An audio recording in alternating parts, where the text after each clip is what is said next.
tu n'écoutes pas ton insatisfaction, elle te parle avec le mal de tête. Si tu n'écoutes pas ta colère, elle te parle avec la gastrite.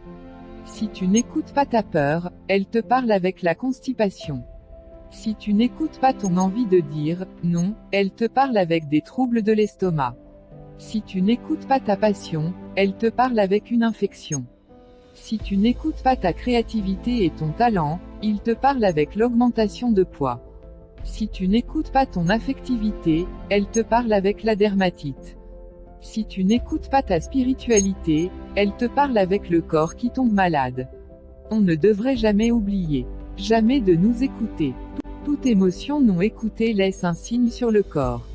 Tout le monde est, un jour, confronté à des questionnements difficiles. Quand vous vous posez une question, écoutez votre corps. En prenez conscience. Que vous dit-il? Que vous disent vos tripes? Ressentez-vous une résistance ou un soulagement? Votre corps vous dicte spontanément la réponse qui vous va le mieux. Vous n'y arrivez pas, c'est sans doute parce que vous ne disposez pas de tous les éléments avantages et inconvénients pour répondre à la question.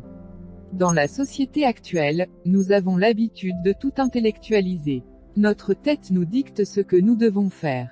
C'est typique de la mentalité matérialiste occidentale. Vous ne serez capable de ressentir qu'en prenant le temps de vous écouter. Plus vous vous connectez à votre corps, plus vous ressentirez ce qu'il a à vous dire.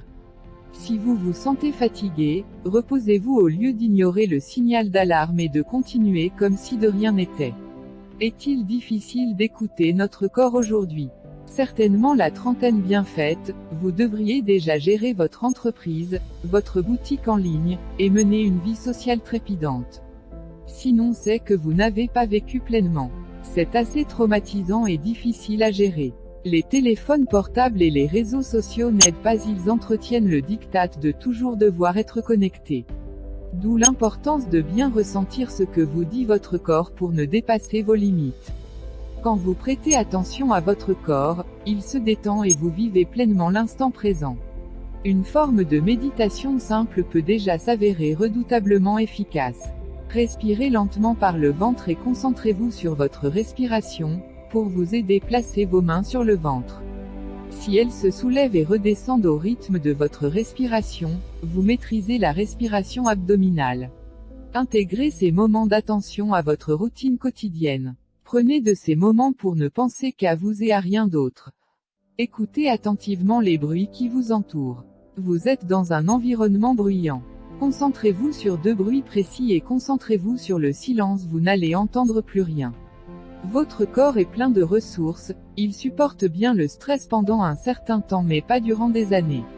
Un stress de longue durée se traduira par des symptômes physiques voire un burn-out. La manière dont le corps s'exprime varie d'un individu à l'autre.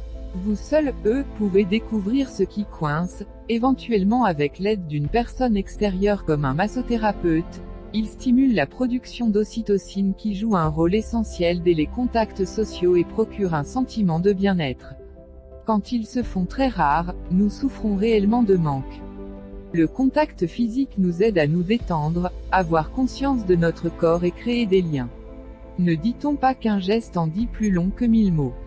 Il en va de même pour le massage. Le contact physique vous fait réaliser ce que vous ressentez. Une main sur les épaules, un bras qui se glisse sous le vôtre, un câlin. Ces gestes ne sont pas très en vogue dans notre culture. Pourtant, les contacts physiques sont importants car vous prenez conscience de votre corps. Le corps et l'esprit sont vraiment inséparables. Prendre l'habitude de ressentir son corps aide à anticiper les problèmes. Notre corps communique avec nous par des signaux qui nous informent de l'état général sur notre santé. Quand vous nagez dans le bonheur, vous le ressentez dans tout votre être. Qui n'a jamais eu de papillon dans le ventre en tombant amoureux? Mais le corps s'exprime aussi par la douleur. Des douleurs au niveau des épaules, des jambes ou du dos peuvent être un signe de stress. Par ces signaux, votre corps essaye de vous alerter de ce qu'il se passe. Pourquoi ne peut-on pas, dans ce cas, se débarrasser de tous ces problèmes? Et notamment du stress. Le corps est une machine admirable, il se manifeste quand il se sent dépassé. D'où l'importance d'être à son écoute.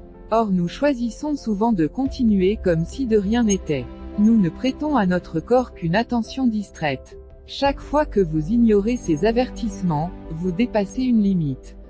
À un moment donné, votre corps vous fera savoir qu'il n'en peut plus. Pourquoi ne sommes-nous pas conscients des messages que nous envoie notre corps?